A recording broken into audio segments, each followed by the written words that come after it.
Olá! Começa agora o episódio 27 do Ora Bolas. No episódio de hoje vamos bater um papo com o jornalista Gabriel Carneiro, do UOL Esportes. Toca a vinheta, Filó.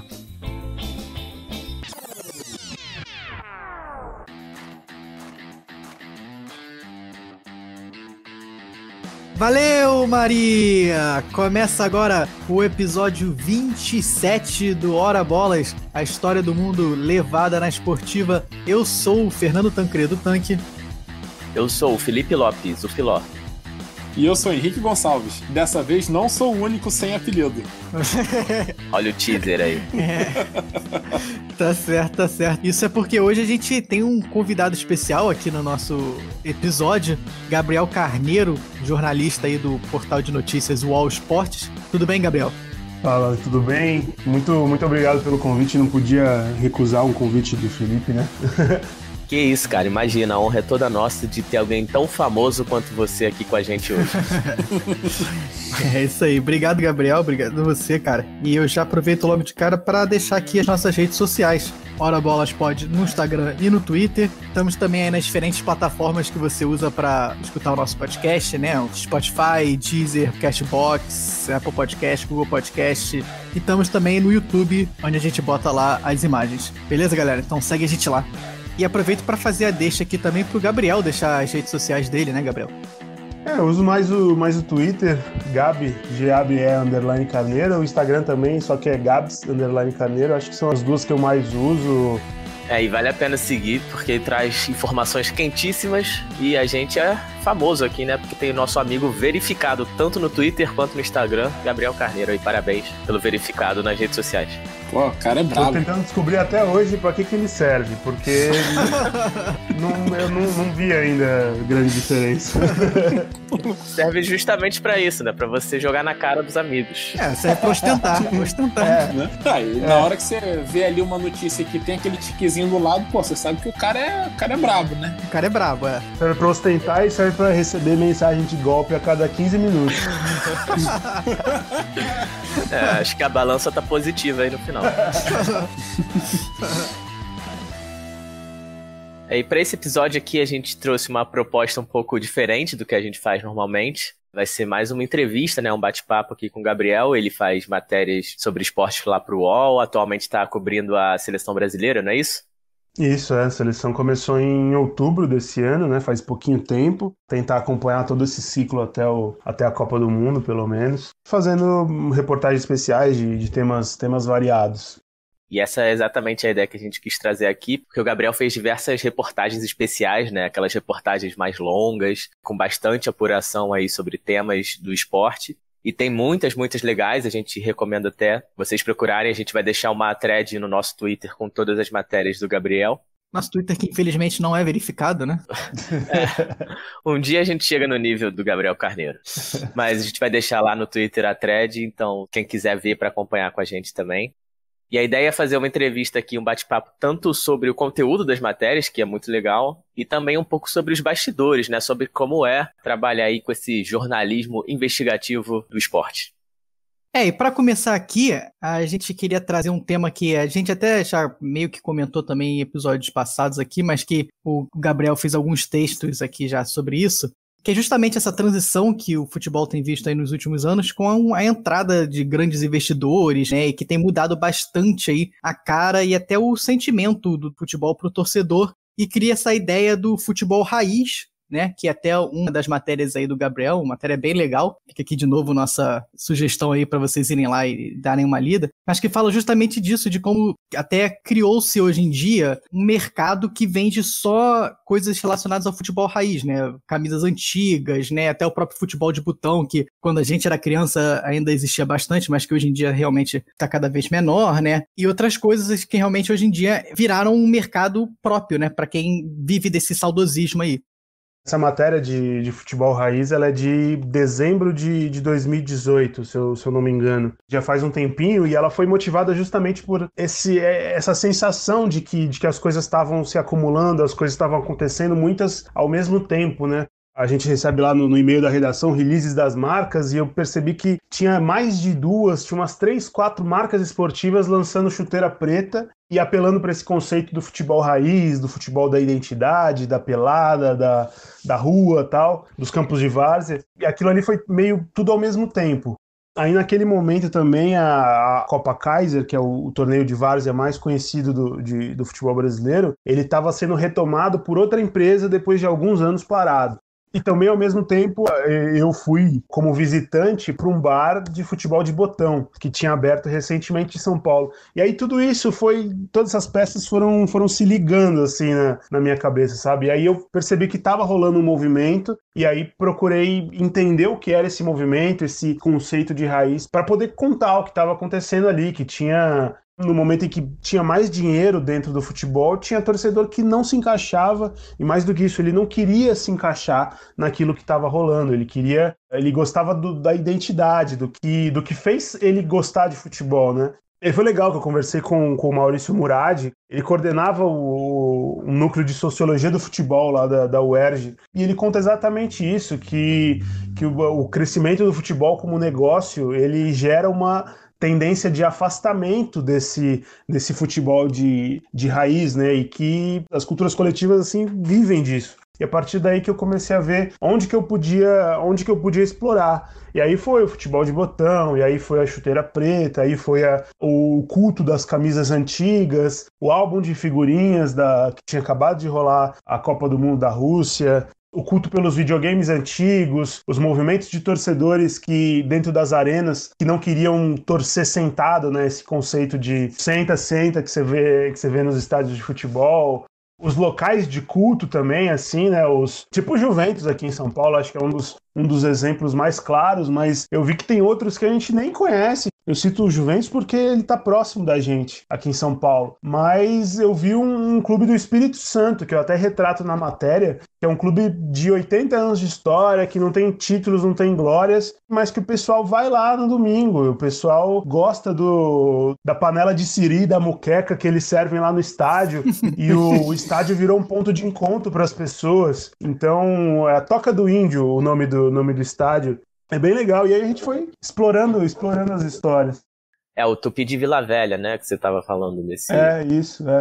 É muito legal a descrição que o Gabriel faz também desse clube e de todos esses quesitos aí, né, que tentam reviver o futebol raiz, como ele falou, a chuteira preta, o futebol de botão, etc. E a gente vê que é um movimento de contracorrente, né, que surge em resposta a esse movimento aí da modernização do futebol, cada vez mais profissional, mais empresarial. E é muito interessante ver como, apesar aí do controle do dinheiro, né, do futebol hoje em dia, o torcedor também tem seu papel importante aí para moldar o que a gente vê no cenário como um todo, que é justamente essa coisa do futebol raiz. E até um outro aspecto também que você cita é a comédia, né? Aquelas páginas nas redes sociais, como Cenas Lamentáveis, esse tipo de comédia que se faz justamente com esse saudosismo do futebol antigo, né? Que era legal quando o Romário falava besteira, e hoje em dia ninguém dá uma entrevista interessante, e os Cenas Lamentáveis, o Desimpedidos, são páginas também que trabalham muito nesse quesito aí do futebol raiz.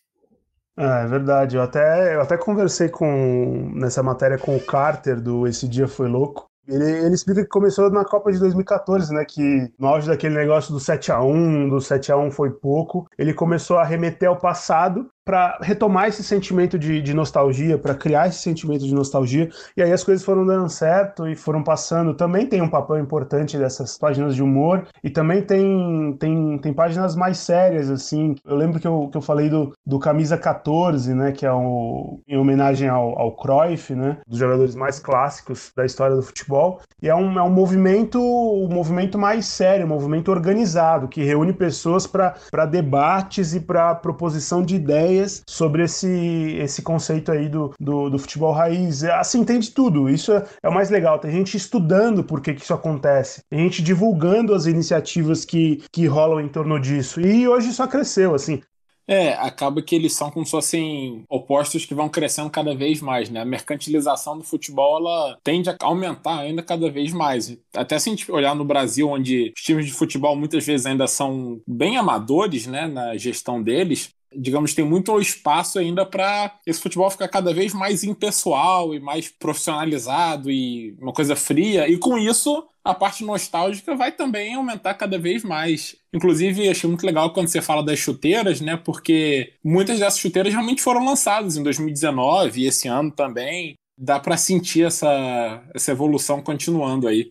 Aliás, tudo isso que a gente tá falando aqui, pessoal, tá tudo lá na matéria do Gabriel. A gente tá só dando uma passada aqui por alto em tudo que ele comentou lá, tudo que ele falou. Mas esse negócio da chuteira eu achei legal também, porque, assim, a gente viu essa mudança na chuteira, né? Eu lembro de ser garoto e as chuteiras coloridas eram a novidade, né? Tipo assim, a chuteira preta era normal, todo mundo tinha chuteira preta. Aquele cara que tava jogando com a chuteira branca, aquele era o craque, né? E agora, na verdade, a gente tá vendo esse movimento mudar, né? Voltar pro que era antes. Todo mundo usa chuteira colorida, tem chuteira rosa, verde, amarela. Tem até um pé de cada cor. Isso que eu ia falar. Tem até gente que joga com um pé de cada cor.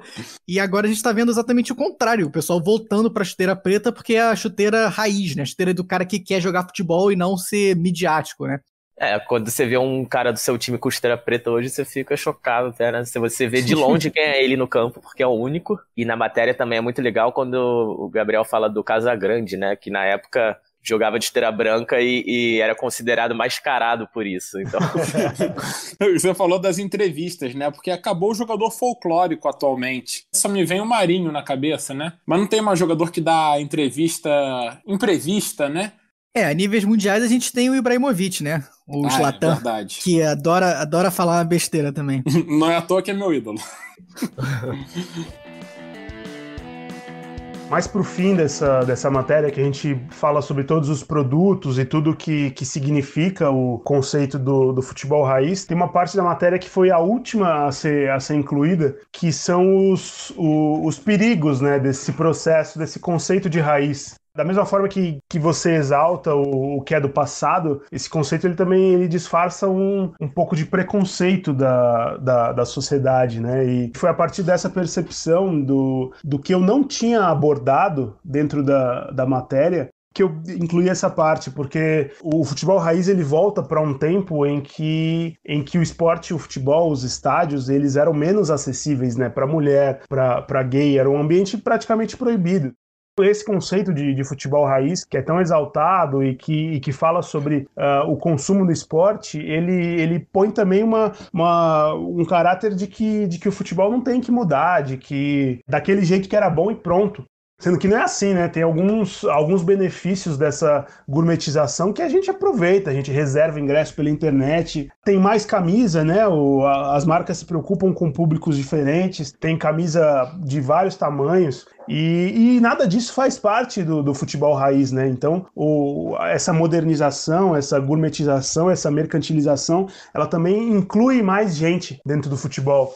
E até eu ouvi a Renata Mendonça, que é blogueira das vibradoras e que hoje comenta no Grupo Globo, e ela fala exatamente isso, que às vezes a gente não pode ter resistência para evoluir. Eu acho essa parte preciosa assim, da matéria, porque dá o contraponto que não tira o sabor do futebol raiz, das coisas legais que a gente está revisitando, mas também mostra que não é tudo que tem que ficar como era há 50 anos atrás. Acaba que tem os dois lados dessa moeda aí que isso não tem como negar, né? Até a gente sabe de ir ao estádio e tem muitos cânticos aí que são, assim, não dá nem pra gente falar aqui, mas né? Então acho que essa passa um pouco por isso. Exatamente. Eu acho que essa parte é o final perfeito aí pra matéria, porque como o Gabriel explicou, faz esse contraponto sem negar, né, tudo que já foi dito. E é justamente isso, uma questão de equilíbrio aí, o que é bom dessa modernização, o que de antigo era bom que a gente pode tentar manter, e como o Tanque falou bem aí, essa parte também dos xingamentos, né, xingamentos homofóbicos e outros tipos de xingamentos também, que muitas vezes as torcidas organizadas tentam manter, e é uma das partes que é legal a gente evoluir, e as outras partes a gente mantém, né, como a chuteira preta e as entrevistas boas que fazem falta no futebol de hoje em dia.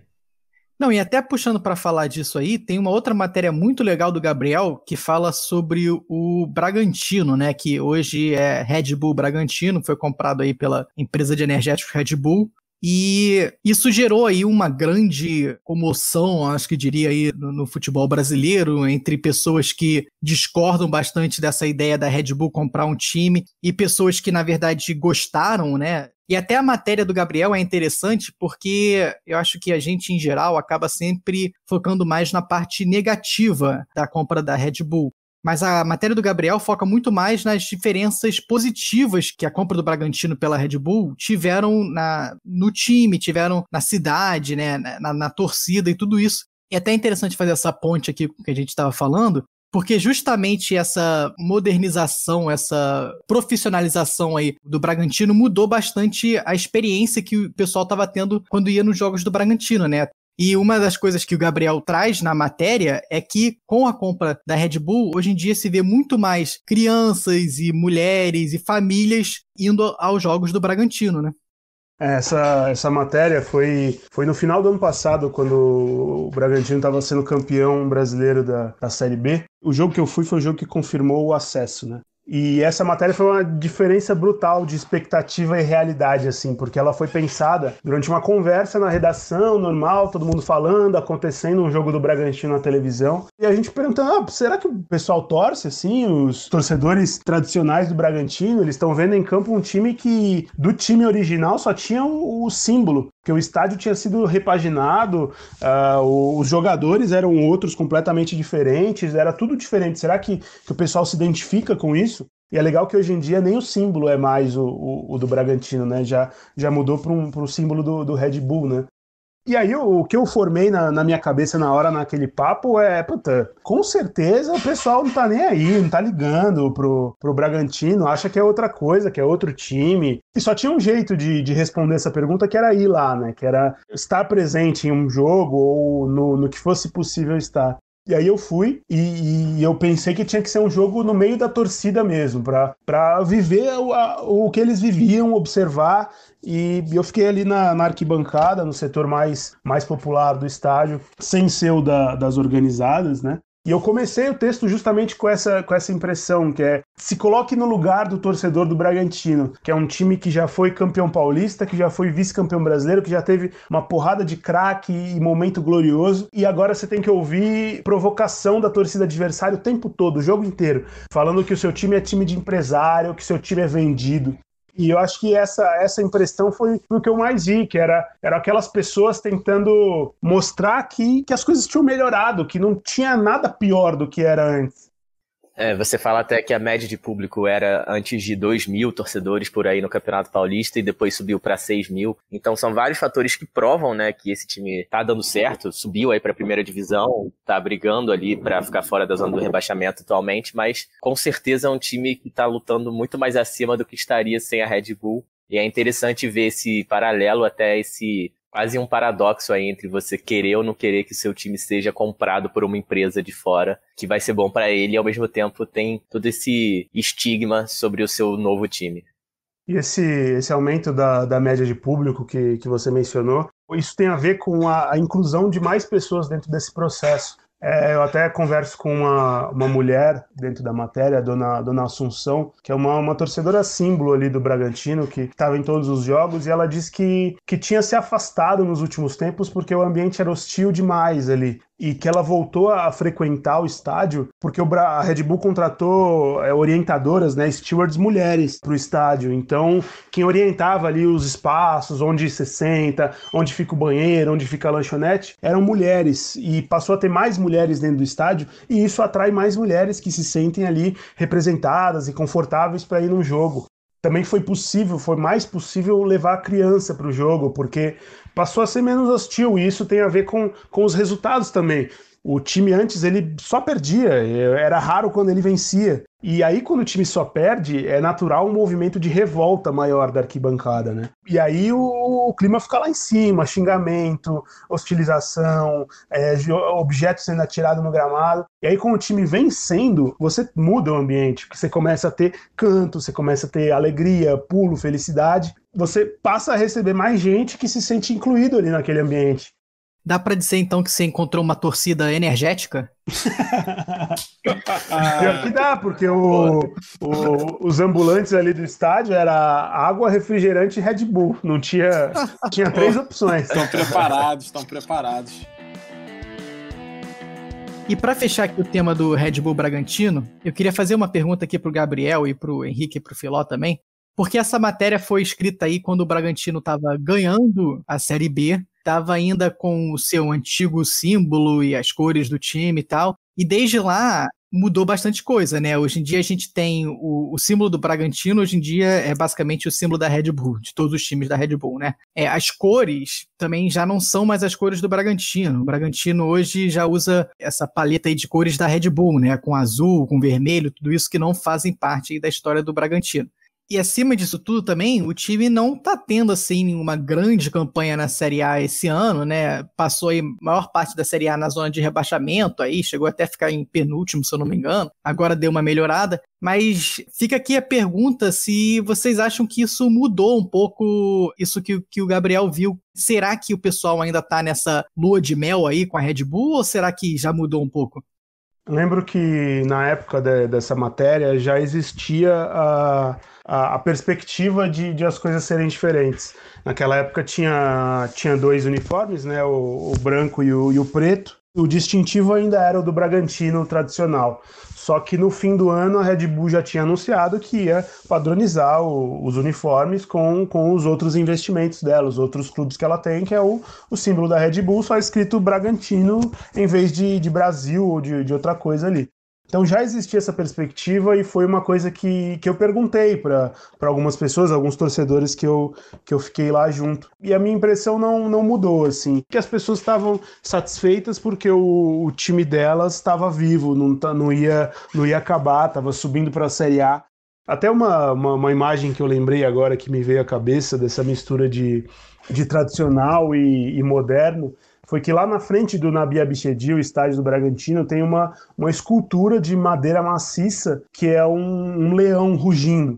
E fica na frente da entrada do restaurante que vende o famoso lanche de linguiça, né? Não tem como ser mais raiz e tradicional possível ali. Só que do lado do leão, a Red Bull colocou um Jeep tocando música eletrônica para os torcedores que estavam chegando, distribuindo brinde, com modelos ali dançando, um negócio que é o oposto disso, que é o moderno, o rompimento do tradicional. E essa imagem ficou muito na minha cabeça, assim, de que as pessoas, a partir daquele momento, elas estavam vivenciando um novo processo em que elas teriam que entender os benefícios, entender o que você ganha a partir de então e conviver com as mudanças. Eu concordo com o Gabriel. Eu acho que, assim, se pensar que o Bragantino, se eu não me engano, a última vez que ele tinha disputado a Série A, né, o Brasileirão, tinha sido em 98. Então acho que o torcedor vê seu time de volta à Série A e depois de mais de 20 anos, como o Gabriel falou, embora sempre vai ter aí a saudade do símbolo antigo, do branco e preto tradicional, mas eu acho que você não só vê ele sobreviver, mas vê ele mostrando que tem condição de estar na primeira divisão, eu acho pelo menos que vale a pena, que você acaba aceitando que como se fosse um efeito colateral aí, né? Você ter que perder talvez um pouco da característica original do seu time, mas em troca ele voltou a ser de médio para grande, talvez. E o Gabriel falou aí do leão, né? Só para explicar que o leão é o símbolo original do Bragantino. E eu acho até curioso que a primeira foto da matéria, né? Tem 2 torcedores crianças do Bragantino. E em vez de estar imitando o leão, eles estão imitando um touro na foto. Então é um pouco da imagem também dessa compra aí da Red Bull. Também, para mim, é sempre positivo, assim. A gente falou bastante disso no nosso episódio 7 também. Quem quiser voltar lá para ouvir sobre times e empresas, sobre o caso da Red Bull, né? Que é um caso de sucesso aí no mundo todo, em todos os times que eles compraram, no Salzburg, principalmente no Leipzig, lá na Alemanha. E eu, como bom fanboy aqui da Red Bull, tô sempre apoiando aí esses times e acho que vale a pena sim. Filó que tem como seu sonho ser comprado ele pela Red Bull. Patrocinado, né? Comprado. Mas eu vivendo fácil também, não tem problema não. A partir do episódio 27 já vai ser Red Bull Filó. Exatamente. E eu vou chamar de RB Filó. RB Filó. É isso. Aqui é o Red Bull Lopes, o RB Filó. Se alguém que tá ouvindo aí trabalhar na Red Bull, pode mandar uma DM aqui pra mim que eu vou ficar feliz. E sai mais barato que o Bragantino. Com certeza. Já que tá todo mundo dando opinião aqui, só pra eu deixar minha opinião também, eu já tenho uma visão um pouco diferente aí, eu ainda tenho bastante dificuldade de olhar para o Red Bull Bragantino e ver o antigo Bragantino, né, até pelas cores, principalmente o escudo deu uma mexida comigo, eu não tinha problema com o Bragantino ter sido comprado pela Red Bull, mas eu gostaria que eles pelo menos tivessem mantido alguma coisa aí do escudo antigo do Bragantino. Mas é até por isso que eu achei bem legal a matéria do Gabriel, trazendo aí um pouco do outro lado dessa história, né? E para fechar aqui esse tema da nostalgia aí do futebol, uma outra matéria do Gabriel que a gente escolheu trazer é uma matéria que fala sobre os apelidos dos jogadores brasileiros, né? E é muito legal, tem até um vídeo que o Gabriel gravou falando de grandes craques do Brasil e citando eles pelo nome, que talvez muita gente não conheça, né? São todos grandes jogadores aí da história do Brasil, conhecidos no mundo inteiro por seus apelidos. E essa matéria que foi feita em 2018, ela mostra que a Copa de 2018 foi a primeira, desde 1974, em que o time brasileiro não tinha nenhum jogador que era principalmente conhecido pelo seu apelido. E é também o que mostra um pouco dessa modernização aí do futebol, que hoje em dia, né, os garotos já saem da base com nomes comuns, como o Robson Alves, que era conhecido como Bambu, e depois tiraram o apelido e etc. E é sempre nome composto também, né? Hoje em dia, jogador de futebol tem que ter nome composto. Nome e sobrenome. É isso aí. O que despertou para essa matéria foi o Bambu mesmo, que é o zagueiro que hoje está no futebol francês, porque ele estreou como profissional do Santos e o nome que o Santos divulgou dele era Robson Bambu. Bambu é o apelido que ele tinha nas categorias de base, basicamente porque é magro e alto. Aí no jogo seguinte, o material de imprensa que o Santos divulgou, o zagueiro que ia jogar era o Robson Alves. Aí as pessoas estranharam, assim, Robson Alves é o Bambu? Aí falou, só que ele quis ser chamado de Robson Alves. Aí, um mês depois desse episódio que ele quis mudar para Robson Alves, ele voltou a ser Robson Bambu.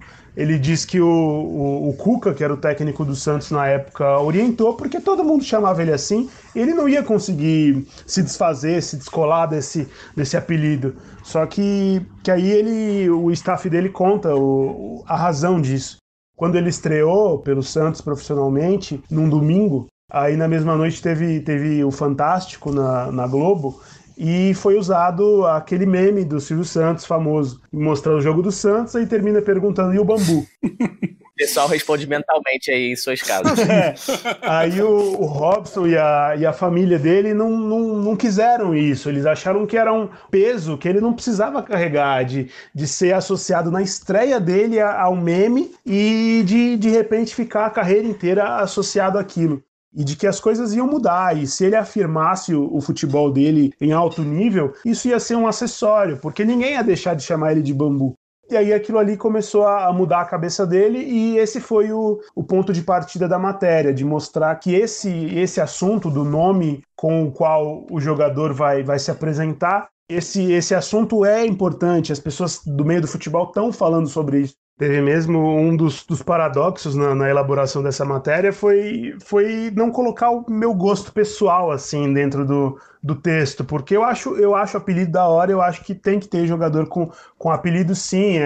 Eu fiz até um estudo sobre quantos jogadores com apelidos tinham numa rodada determinada do Campeonato Brasileiro, acho que eram 10%, menos de 10%. Pituca, Pikachu, Lisca, Cuca, Magrão, enfim. Eu acho legal o apelido, só que eu acho perigoso eu colocar a minha opinião ali dentro daquela matéria. Então a gente pegou pontos favoráveis aos apelidos e pontos contrários também. E eu ouvi um psicólogo na época, um doutor em neurociência, do comportamento e tal, que ele falou sobre isso, de que os apelidos eles têm essa influência do bullying. O bullying entra nessa história, esses atos de violência física ou psicológica, de intimidação, enfim, isso entra, porque o apelido deixa marca, deixa insegurança. Apelido às vezes não é algo só carinhoso e familiar. Tem gente que liga, se chateia e carrega isso pro resto da vida, assim. Então, o exemplo do futebol, colocar o futebol para discutir uma questão de sociedade, eu acho que é uma das partes legais dessa matéria, assim, porque a minha opinião pessoal não faz sentido estar ali. Inclusive, eu sou muito crítico do jornalismo esportivo, do comentário esportivo, que o que eu gosto é bom, o que eu não gosto é ruim. Eu acho que a gente tem que entender os dois lados e traduzir o resultado ali. E até esse negócio dos apelidos, a gente vê aqui que no Hora Bolas também tem pessoas a favor e contra, né? O Henrique, por exemplo, não tem apelido. E tem todos os apelidos também ao mesmo tempo. Cada episódio é um. Eu sou polivalente. Aqui o bom é que o bullying é o Henrique que faz com ele mesmo, então não tem problema. Mas eu acho que realmente é importante citar isso do bullying, porque isso sim deveria ser o grande motivo de você ter ou não, manter ou não seu apelido no futebol, né? E não a preocupação aí com marketing. Eu tenho uma dificuldade de entender o porquê, e eu não sei se existe essa resposta, mas o porquê que seria melhor, digamos, para você vender o Robson Alves do que o Bambu, já que a gente tá falando dele, mas mesmo vale para vários outros, né? Um especialista em marketing esportivo fala lá na matéria que nome, sobrenome, nome composto, nome próprio da pessoa, ele facilita o trabalho de comunicação das equipes, né? E a partir do momento em que se fatura com isso, pensando num trabalho mundial, seria mais fácil atingir com o nome verdadeiro. Mas é uma teoria, né? Não é uma regra. Tem um jogador que na época acho que ele jogava no Paraná, se eu não me engano, Rafael Grampola. E o apelido dele, o Grampola, é por causa de uma novela que tinha na Globo na década de 90, Indomada, que tinha uma personagem chamada Grampola, que o apelido vem de polaca, né, que faz referência à mulher da Polônia. O nome da personagem se popularizou e o Rafael, ele era ruivinho, tinha o estereótipo físico ali da personagem, e ele ganhou o apelido, na época da novela mesmo. Só que ele não gostou, ele ficava puto, eles consideravam um bullying. O apelido, justamente por causa disso, pegou, só que ele quis se afastar de todo jeito. E é claro que ele não conseguiu, né? Ele continuava sendo chamado de Grampola, Grampola, Grampola, e aos poucos ele se acostumou, e até teve um clube, uma história que ele até me contou em off, né? Ele não quis que entrasse na matéria, que eu posso falar aqui porque já passou o tempo, e eu até vi entrevistas dele depois que ele contou que ele foi dispensado de um clube porque o cara não sabia quem era ele, o diretor do clube não sabia quem era ele. Tinha uma lista de jogadores ali, aí ele viu lá, Rafael Gonçalves, nem sei quem é, fora. Porque o cara não sabia que o Rafael Gonçalves era o Grampola. Isso é simbólico, assim. E aí, depois disso, ele pegou o apelido, ele se apropriou do apelido, e hoje ele é o Rafael Grampola. E vai ser assim pra sempre. Ele joga no Juventude, na Série B hoje em dia. Eu até me correspondo com ele de vez em quando, é um cara bem gente boa. O fato do apelido ser inconfundível fez ele pegar de volta algo que anos antes ele considerava um bullying. Acho que tem tudo isso, né? Não é algo que tem uma resposta simples. É muito legal. E informação exclusiva aqui no Hora Bolas, hein? Olha só. Não, e até isso é uma coisa bem legal aí das matérias do Gabriel, é que o Gabriel sempre tenta trazer os dois lados da coisa, né? Não tentar, como ele falou aí, botar a opinião dele e mostrar como tudo pode ser interpretado de duas formas diferentes, dependendo da situação específica, né? Que cada jogador ou que cada dirigente lida. De novo, fica aqui a nossa sugestão para lerem as matérias do Gabriel, que realmente são muito legais. E esse negócio de trazer os dois pontos é o que tá faltando no Brasil aí, de maneira geral, pra tudo, hoje em dia. Com certeza. Precisamos do Gabriel falando mais sobre o Brasil como um todo. E quem sabe a gente tá lançando aqui a campanha política do Gabriel pro futuro. Opa, nossa, já tem 3 votos. Não faz isso. Não faz isso, pelo amor de Deus. 2022. Carneiro presidente.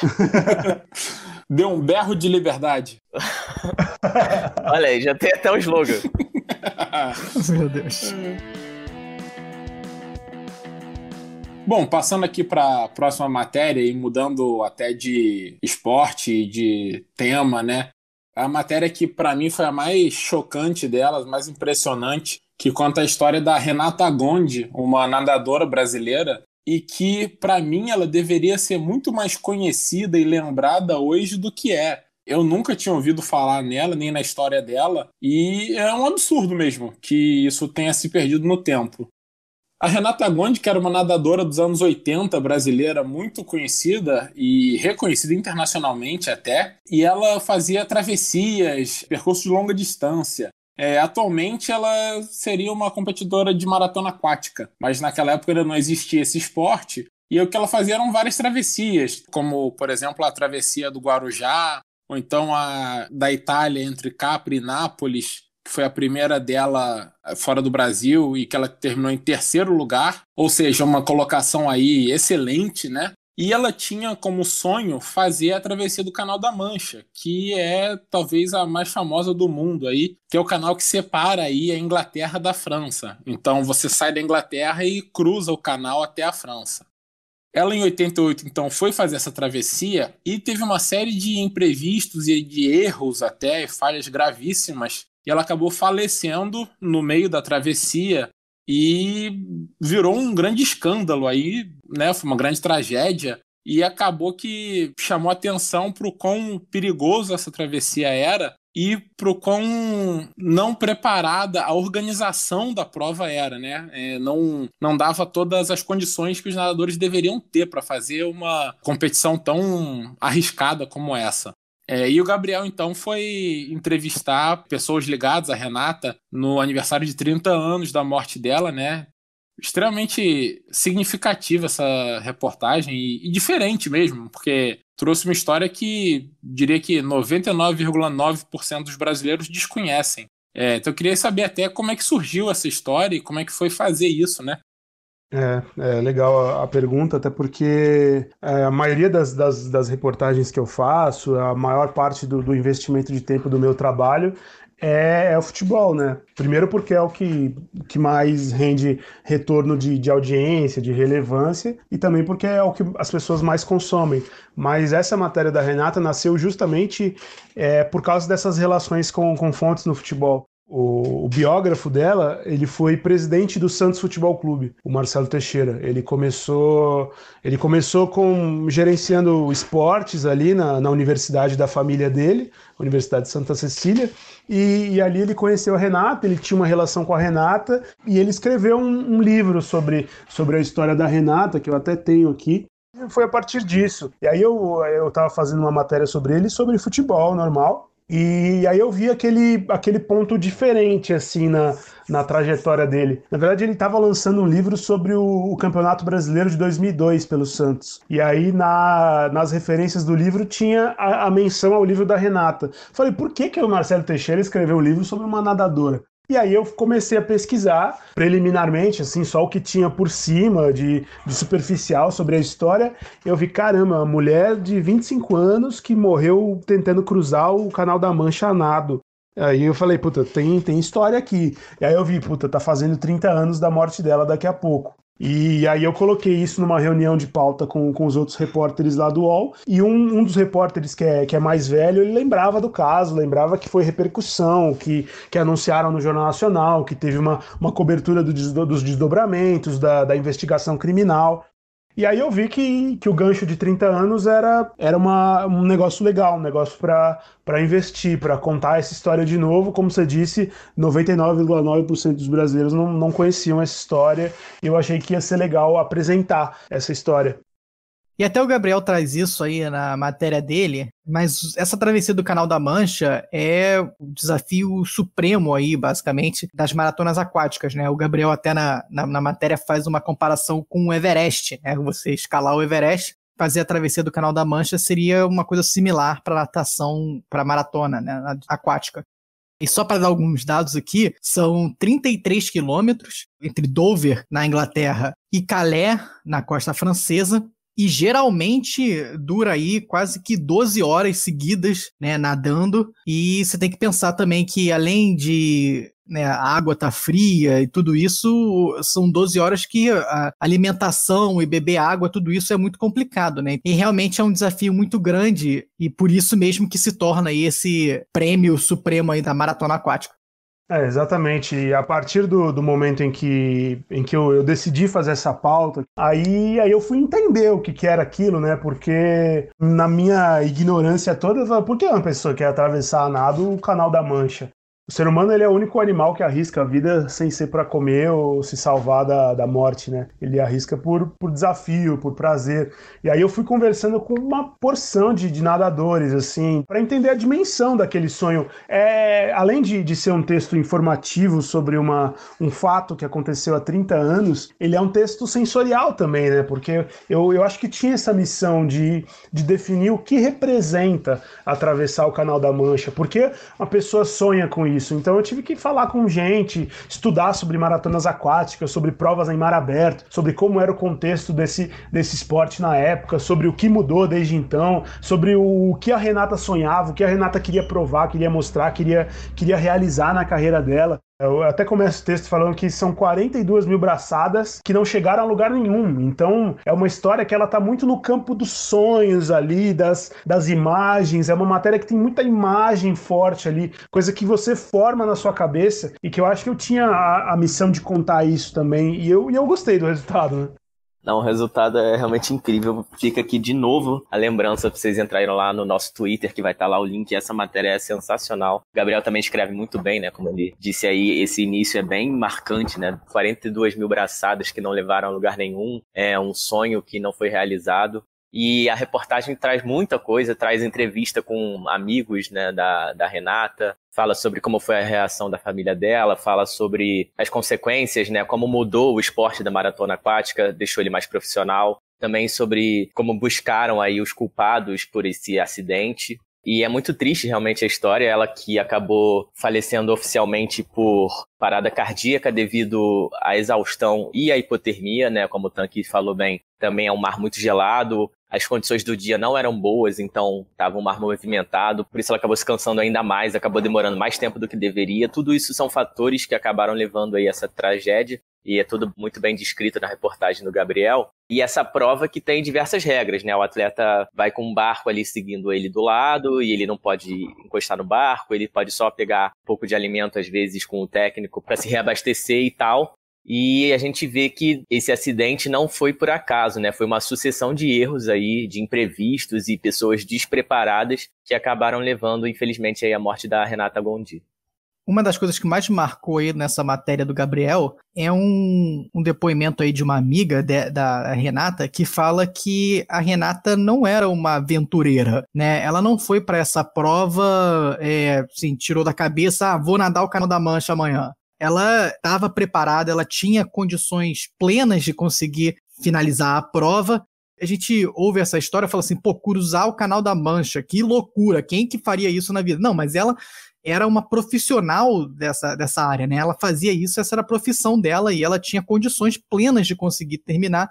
Foi um infortúnio que isso aconteceu, né? Foi uma casualidade aí triste. Pois é, eu acho que é importante te enfatizar isso, né? A gente falou do despreparo das pessoas e dos erros, e nenhum desses foi da Renata, né? Ela era a pessoa mais preparada ali, mas o problema é que, para começar, a organização da prova, ela não controlava de perto como a prova seria feita, né? Como a pessoa iria fazer. Então, cabia ao nadador contratar um barco com um piloto e um copiloto e um fiscal da travessia, para ir acompanhando, né? E, obviamente, prestando assistência e também fiscalizando a travessia. Então a Renata tinha contratado o piloto lá, o Eric Baker, com o barco dele, uma tripulação experiente, só que ele passou mal no dia da travessia e indicou uma outra pessoa. E aí, obviamente, a Renata aceitou. A última coisa que você quer é cancelar o negócio que você está se preparando aí há tanto tempo. O problema é que, na verdade, esse cara indicado pelo Eric Baker, ele tinha problemas de alcoolismo, ele não estava preparado para ser o piloto da travessia do Canal da Mancha, ele não era alguém experiente naquela prova, então ele inclusive tomou um caminho errado em relação ao que deveria ser feito, que causou a Renata nadar contra a corrente por tanto tempo, né?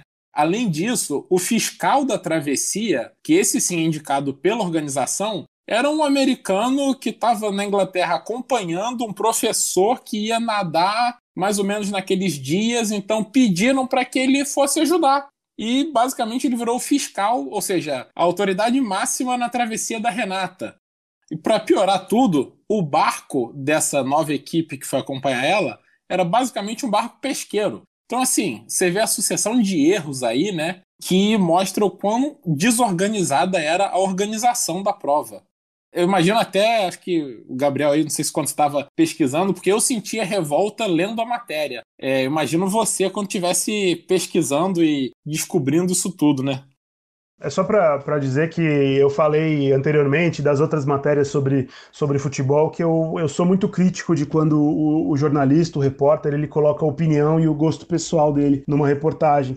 Só que essa matéria, assim, ela é toda opinião e gosto pessoal. O título dela é uma opinião. O título da matéria é Ela Não Fracassou. E isso aconteceu por uma questão, uma decisão editorial mesmo, minha, de deixar claro ali no primeiro parágrafo o que eu pensava, que ela preferiu morrer a perder, ela preferiu a morte à derrota. Porque a gente lida em relação à repercussão dos conteúdos que a gente escreve, ou que a gente publica, que a gente põe no ar, com um ódio muito forte, né? E eu sabia que a partir do momento em que essa matéria estivesse no ar, vamos relembrar aqui a história de uma nadadora que morreu há 30 anos tentando cruzar o Canal da Mancha, ia ter muito comentário, mas ela vai querer atravessar o Canal da Mancha sem treino? Ela vai querer atravessar o Canal da Mancha sabendo que o barco que está acompanhando ela não estava com gente boa. Ela tem culpa nisso também. Então, eu já quis evitar isso de cara, assim. A intenção era mostrar que essa matéria tinha lado sim, que eu queria deixar claro que ela não teve culpa naquele processo, que ninguém quer morrer, obviamente. E aí o advogado que defendeu a treinadora dela no processo, ele diz uma frase que me despertou para isso. Ele diz que o objetivo dele com a ação era deixar claro que a Renata não fracassou, que os comentários que faziam depreciativamente em relação a ela eram errados e que isso era o mais importante de todo o caso. Porque ela morreu, ela teve a parada cardíaca faltando 4 quilômetros para completar o percurso de 33. E tem uma estimativa que ela ficou cerca de 7 horas nadando contra a corrente, né? Pela primeira metade dela, que foi impecável, ela podia ter feito a travessia batendo recordes. Isso mostra a dimensão do preparo que ela tinha para fazer aquilo que ela fez. E fizeram ela nadar 7 horas contra a corrente. E aí ela não aguentou, não resistiu, mas era fundamental dizer que não foi um fracasso esportivo, não foi um fracasso humano, que ela queria mostrar uma coisa ali e ela conseguiu mostrar. Queria até fazer uma outra pergunta aqui para o Gabriel, perguntar como que você chegou a todas essas informações, porque está muito bem explicado na matéria e assim, não sei o quão fácil foi você ter acesso a todas essas informações também. Foi consulta de auto de processo e tentando falar com todo mundo envolvido ali na história, porque o processo obviamente teve fim, né? Apesar da justiça ser lenta, esse de 1988 acabou e esses caras foram condenados ali. Foi uma sucessão de erros, uma série de eventualidades, de problemas que não se conseguiu controlar naquela época. Então a Renata e a equipe dela, ela tinha até patrocínio na época da Credit Card. Eles escolheram um piloto preparado, pronto para aquilo, experiente, e esse piloto passou mal no dia agendado, e aí ele indicou essa tripulação diferente, e como você disse, era um barco de pesca, né? Ele é mais alto, né, que o barco que geralmente faz aquela travessia, então isso dificulta a treinadora, a pessoa que está acompanhando o atleta de fornecer o alimento, de fornecer o que é necessário ali em termos de energia para a pessoa continuar a travessia. Como você disse também, o fiscal da prova, ele tinha ido como acompanhante de uma pessoa que tentaria a travessia, e naquela época o acompanhante ele não tinha obrigação nenhuma de ser profissional, geralmente era um amigo, uma pessoa que naquela época tinha a missão de ficar, vai lá, corre, vambora. E isso foi uma das coisas que mudou, né, que esse processo desencadeou. E é fundamental dizer que a habilidade do piloto do barco para essa travessia ela é fundamental, ela é imponderável, é imprescindível, na verdade. Porque tem uma coisa que eu também não entendia sobre o esporte em mar aberto, assim, que eu entendi, é que o barco ele tem que estar ao lado, ele tem que estar exatamente ao lado do nadador. Porque se o barco está na frente do nadador, o nadador ele tem que ficar forçando o pescoço para ver onde está o barco. E se o barco está atrás, significa que o nadador ele está nadando sem direção. Ele não sabe para onde ele está indo. Ele está, às vezes, nadando contra a corrente. Isso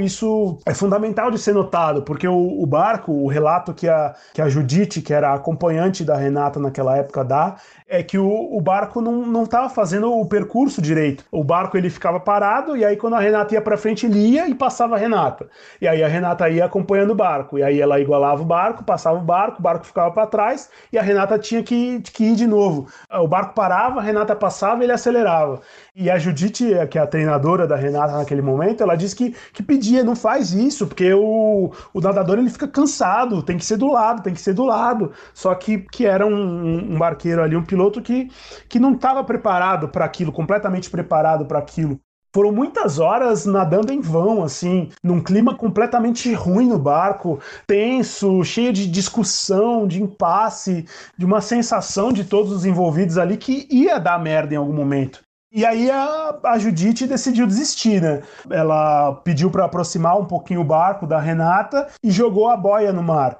E nessas provas, assim, você jogar a boia no mar significa desistência, né? Significa que a pessoa vai pegar a boia e vai parar, vai interromper a prova naquele momento. E se a pessoa encostar no barco, significa uma eliminação também. A Renata viu a boia, né? Ela viu que a equipe que estava acompanhando ela falou para ela desistir. Só que ela estava nadando há muito tempo e segundo os relatos, dava para ver a costa já, dava para ver o objetivo da chegada, né, da prova. Então, ela sabia que ela estava com uma performance muito boa, porque ela estava nadando bem, as braçadas dela tinham um ritmo bom, ela sabia que ela estava bem. O tempo que ela já estava no mar indicava que ela podia estar perto de concluir.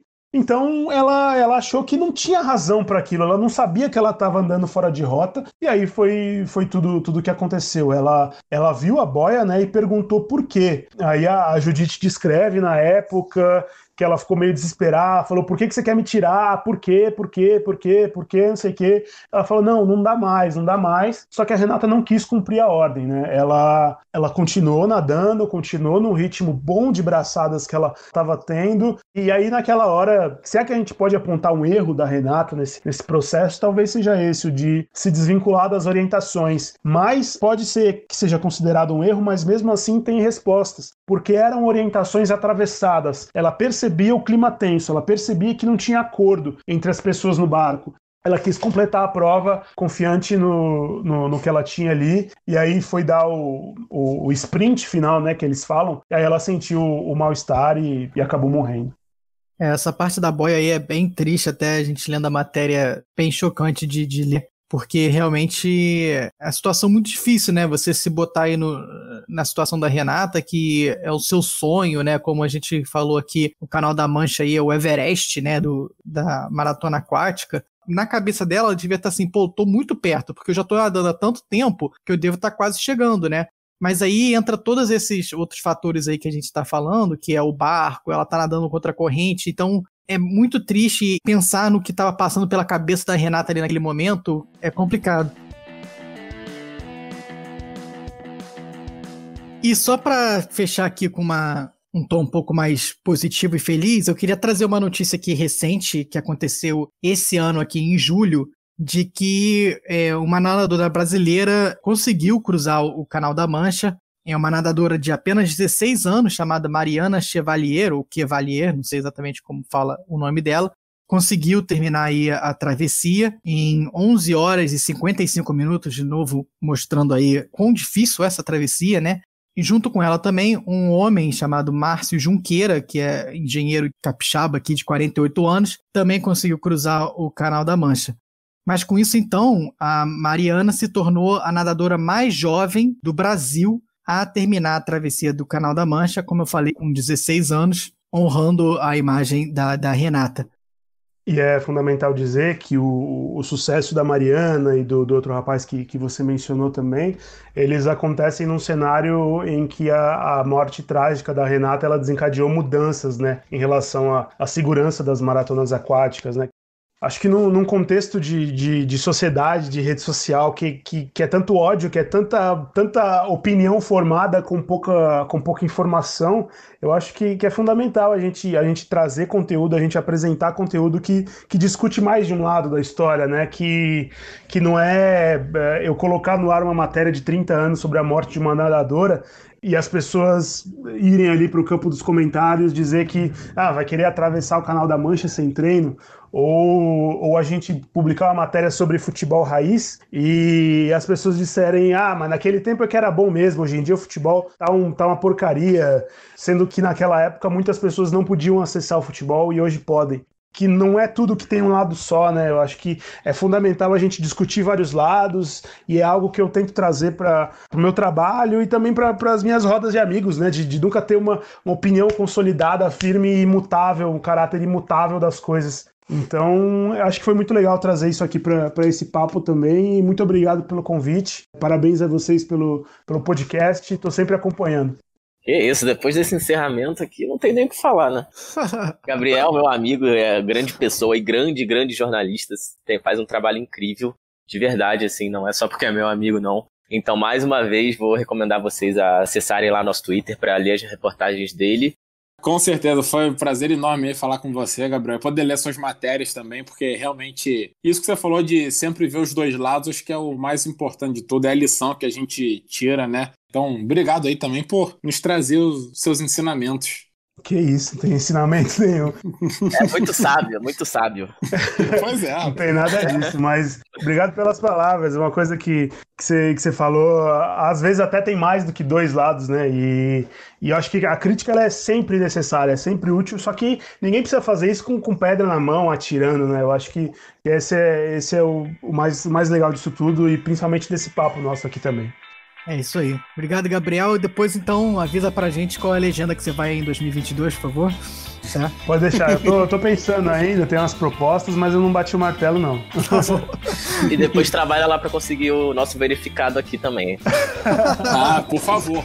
Acho que é mais difícil do que ser eleito.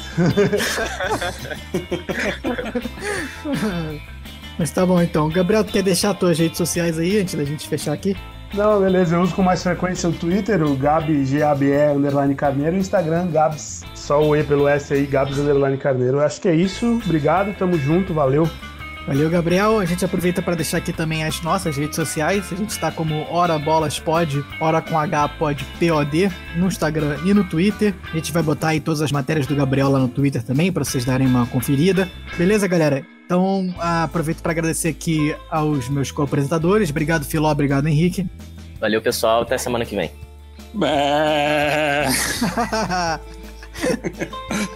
Valeu a espera. Valeu, com certeza. Pois é. Valeu, galera. Muito obrigado aí por mais uma e até a próxima. Ninguém ficou ouvindo o episódio pelas histórias incríveis do Gabriel, não. Foi só pra escutar o Henrique imitando um carneiro no final, com certeza. A gente tinha que fazer depois um apanhado de todos os animais que o Henrique já imitou. É o zoológico do Henrique. Eu fiquei curioso agora. Já teve até carro de Fórmula 1. Falou. Verdade. Mas então é isso aí, galera. Abraço e até semana que vem.